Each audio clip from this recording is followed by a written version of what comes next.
এই সংসারের সবথেকে বড় সত্যি হলো জন্ম এবং মৃত্যু। কিন্তু আরো বড় একটা সত্য আছে, মিত্র এবং শত্রু, যা আমাদের সকলের জীবনে থাকে।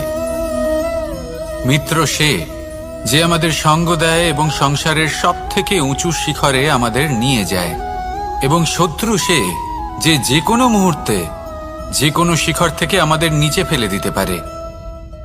এবার বিচিত্র ব্যাপার হলো এটাই যে আমরা নিজেরাই এদের সাথে নিয়ে চলি, নিজেরাই এদের পালন করি। তা কি করে? প্রথমে বুঝুন এই মিত্র এবং শত্রু কারা। আপনার নিজের মন, আর কেউ নয়। এই মনই হলো মিত্র।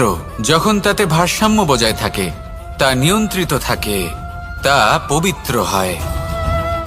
কিন্তু যদি এই মন অনিয়ন্ত্রিত হয়ে পড়ে, যদি আপনাকে সে নিয়ন্ত্রণ করতে শুরু করে, তখন সেই আপনার সবথেকে বড় শত্রু হয়।